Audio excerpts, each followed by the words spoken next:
एक एक निर्वारिये जो निर्वारी जाय, दोए मुख का बोलना घना तमाचा खाए। नमस्कार दोस्तों, मैं अविनाश दास रेशनल कबीर यूट्यूब चैनल में आप सबका हार्दिक स्वागत करता हूं। साथियों, यदि आप इस चैनल को सब्सक्राइब नहीं किए हैं, सब्सक्राइब जरूर करें, शेयर करके अपने साथियों तक पहुंचाएं, बेल आइकन को प्रेस करें, ऑल नोटिफिकेशन ऑन करें और जो है मुझे कमेंट जरूर लिखें। साथियों, मैंने जो साखी बोली है उसका मैं थोड़ा अर्थ कह देता हूं, इसके बाद जो है हम मनुस्मृति में प्रवेश करेंगे। ये सदगुरु कबीर साहब की वाणी है दोस्तों। उन्होंने कहा, एक एक निर्वारिये जो निर्वारी जाए, दोय मुख का बोलना घना तमाचा खाए। साहेब कहते हैं, किसी मुद्दे को सुलझाना है तो उस मुद्दे पर जो है मन को एकाग्र करके माइंड कंसंट्रेट करके उसी मुद्दे पर फोकस करिए। यहां से वहां उछल कर मत जाइए, मुद्दा बदलते मत रहिए, नहीं तो किसी भी निर्णय तक नहीं पहुंचेंगे, किसी भी सत्य को तय नहीं कर पाएंगे। इसलिए डिबेटी लोग कहते हैं ना, कहाँ आप जो है ना जंप कर गए, ऐसे कहते हैं जब मुद्दा कोई बदल देता है तो। दोस्तों, सदगुरु कबीर साहब का मार्ग जो है तर्क का मार्ग है, विवेक का मार्ग है, बुद्धिजीविता का मार्ग है और विज्ञान का मार्ग है। जिसके अंदर ये सारी बातें नहीं होगी वो सदगुरु कबीर साहब को नहीं समझ सकता है। उनको भगवान मानकर, परमात्मा मानकर उनकी आरती फोटो का उतार सकता है, ये तो कोई भी कर लेगा। ऐसा तो अंधविश्वासी लोग भी कर लेते हैं, देवी देवता भगवान स्थापना कर करके। तो कबीर साहब का मार्ग दोस्तों तर्क का मार्ग है। उनकी वाणियों में तर्क है। लोग वाणियों में प्रवेश नहीं करते हैं। इधर उधर जो है प्रोफेसरों का लिखा हुआ जो है, जो पीएचडी करने वाले हैं, उन पर भरोसा कर लेते हैं। अरे भाई, ठीक है वो पीएचडी कर रहे हैं, लेकिन उनकी जो मूल वाणी है उसमें भी तो जाना चाहिए आपको। मूल वाणी में जाएंगे तो सब कठिन नहीं है, बहुत सारी सरल सरल बातें हैं जिनको आप जो है ना कम पढ़े लिखे होने पर भी समझ सकते हैं। हर बातों के लिए प्रोफेसर की जरूरत नहीं है। अब प्रोफेसर इसलिए भी सही नहीं है दोस्तों, एक ब्राह्मण प्रोफेसर कबीर पर पीएचडी करते करते लिखता है, कबीर जो है अंगूठा टेक है, अनपढ़ है, सधुकड़ी है और काला अक्षर भैंस बराबर है। और वही जो है अगले पृष्ठों पर लिखता है कि कबीर जो है रामानंद नाम के कोचिंग सेंटर में गुरु महाराज रामानंद के पास जाकर के और शिक्षा ग्रहण कर रहा था, उसका शिष्य था। तो इन पीएचडी होल्डर जो प्रोफेसर्स हैं ना, इनका पोल पट्टी में जानता हूं ठीक से कि ये कितना जो है गहराई से कबीर को समझने की कोशिश किए हैं। जब भाई वो शिक्षा ग्रहण कर ही रहा था तो फिर वो अनपढ़ गंवार और सधुकड़ी कैसे हो गया? और अगर शिक्षा नहीं ग्रहण किया है तो फिर वो क्या करना, घास छीनने के लिए गया था रामानंद के पास। दोस्तों, ये बात तो मैं भी नहीं मानता कि रामानंद के वो शिष्य हैं, लेकिन कबीर साहब अनपढ़ नहीं थे। हो सकता है एकलव्य जैसा उससे मिलता जुलता कोई युक्ति निकाल कर उन्होंने पढ़ा हो। उनके पढ़ाई के बहुत सारे साक्ष्य मिलते हैं उनकी किताबों में, क्योंकि बहुत सारी किताबों के हवाला देते हैं, वो जब रेफरेंस देते हैं वेद शास्त्रों के, उपनिषद, बाइबल के, कुरान के, उनकी किताबों में रेफरेंस पाया जाता है, तो रेफरेंस कैसे निकालेंगे अगर पढ़े नहीं रहेंगे? दूसरी बात, ज्ञान चौतीसा के सारे अक्षर उनके क्रम जो है ना, अ से लेकर ओम से लेकर के और क्ष तक के 34 अक्षरों का क्रम बिल्कुल जैसा क्रम हम लोग लिखते हैं वही क्रम में और उस पर हमारे यहाँ पढ़ाई की परंपरा भी है। एक एक अक्षर का तालु से, मूर्धा से, दांत से, होंठ से कैसे कैसे संबंध है, उसके संबंध में हमारे यहाँ पढ़ाया भी जाता है और उन्हीं की निकाली हुई परंपरा है। इसलिए ये तो आप नहीं कह सकते कि वो एकदम से अंगूठा टेक थे। हाँ, ये पता नहीं चलता कि वो कहाँ पढ़े थे। तो दोस्तों, ये बात अलग है। यहाँ पर मैं कबीर साहब की बात नहीं कह रहा हूँ। यहाँ पर खास बात जो है, उनकी बानी मैंने बोला है कि एक एक निर्वारी जो निर्वारी जाए। जिस समस्या का, जिस पार्ट का आप जो है निवारण कर रहे हैं, उनको सेटअप कर रहे हैं, उसमें जो है माइंड कंसंट्रेट करके, उसी में मन को एकाग्र करके, उसी पर फोकस रख करके, उसी पर जो है उसको अच्छी तरह सुलझा लीजिए।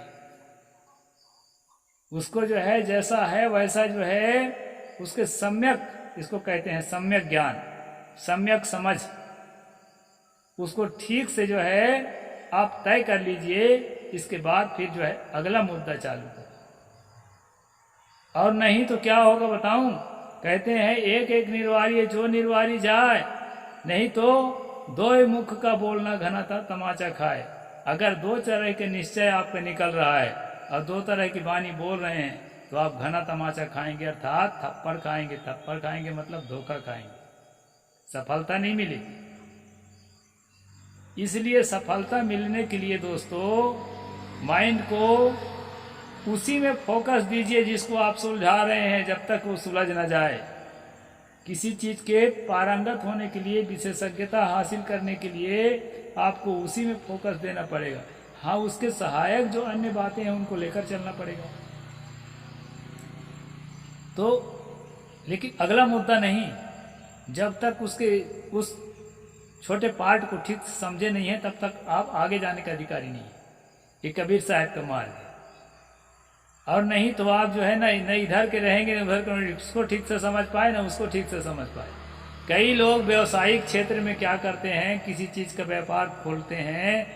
अब जब उनको तरह तरह की परेशानियां आने लगती है, कंपटीशन का जमाना है, तो क्या करते हैं दोस्तों, वो जो है उसको बंद करके कोई दूसरा काम खोलते हैं।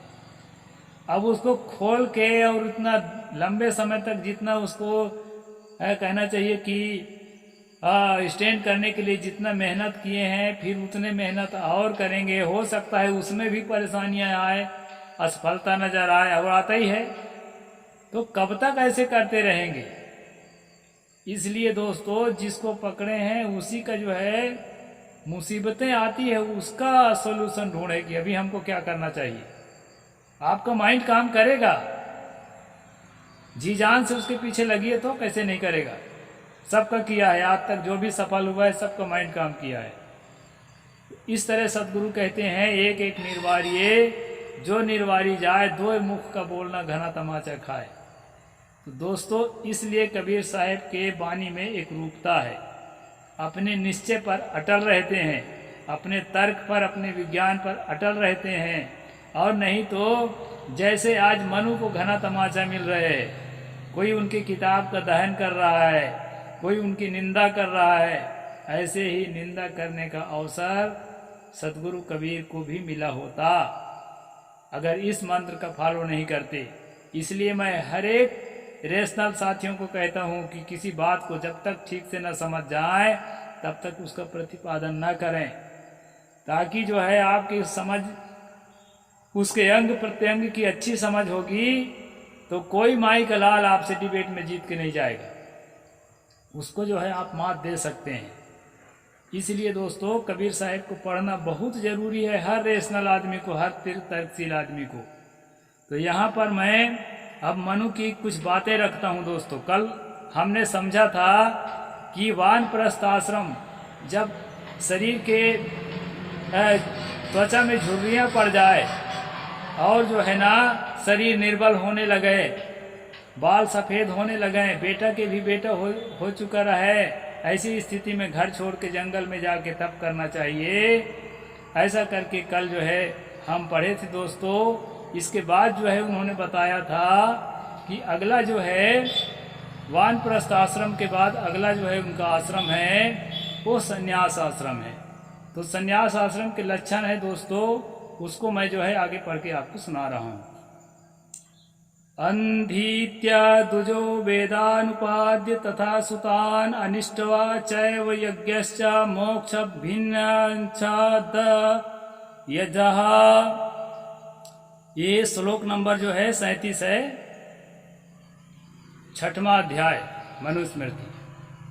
इसमें कहा है दोस्तों, जो द्विज है, द्विज का मतलब होता है जिसका दोबारा जन्म हुआ है। दोबारा जन्म कहते हैं वैदिक भाषा में दीक्षा को। जब वो गायत्री मंत्र लेते हैं और यज्ञोपवीत धारण करते हैं, जनेऊ पहिरते हैं, उसी को दोस्तों इस भाषा में कहते हैं दोबारा जन्म। और जिसका दोबारा जन्म हुआ है, यानी दीक्षा द्वारा जिसका दोबारा जन्म, उसको द्विज कहा जाता है। तो मनु के भाषा में द्विज कौन है? ब्राह्मण, क्षत्रिय और वैश्य, 3 जाति के लोग द्विज होते हैं, स्त्री और शूद्रों को छोड़कर।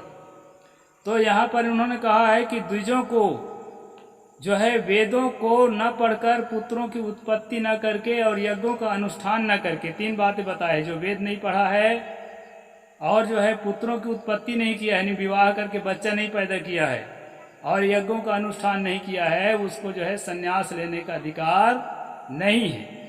कारण यह है कि वो अकृत है। अकृत मतलब जो काम करना चाहिए वो काम वो नहीं किया है। कौन कौन सा काम नहीं किया है? ऋषि ऋण, यानी जो साधु महात्मा या ब्राह्मण जो उसके शिक्षक लोग हैं, उनके प्रति जो ऋणी है, उसके उपकार के लिए उसने कुछ भी नहीं किया। और दूसरा है पितृ ऋण, माता पिता का जो ऋण होता है उसके उपकार के लिए भी उसने कुछ भी नहीं किया। तीसरा है देव ऋण। देव ऋण दोस्तों, हम लोग तो कबीरपंथी हैं, देवता वो तक मानते नहीं है, लेकिन ये मनु की वाणी है। देवताओं के प्रति भी ऋणी माना है अपने भक्तों को।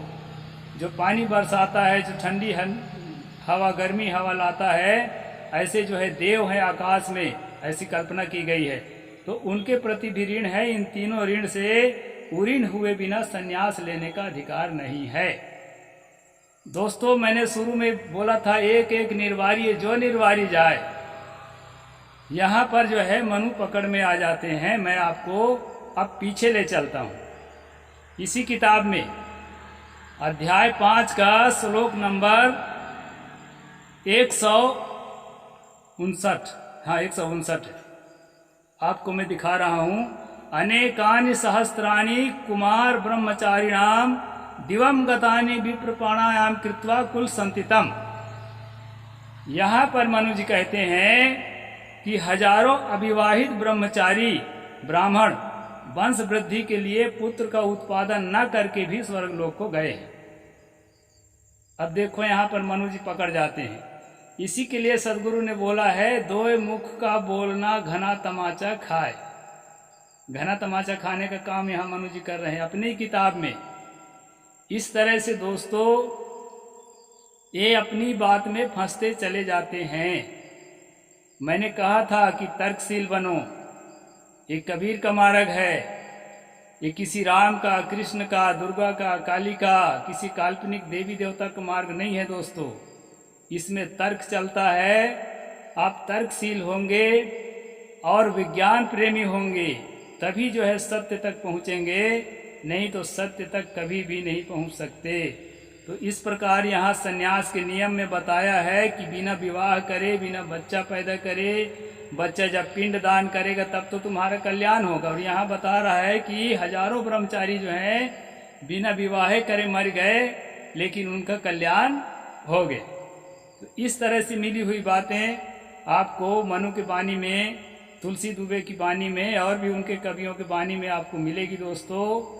तो इसको छांटना, बीनना, समझना और सत्य तक पहुंचना, ये जो है ये सदगुरु कबीर साहब के मार्ग में होता है।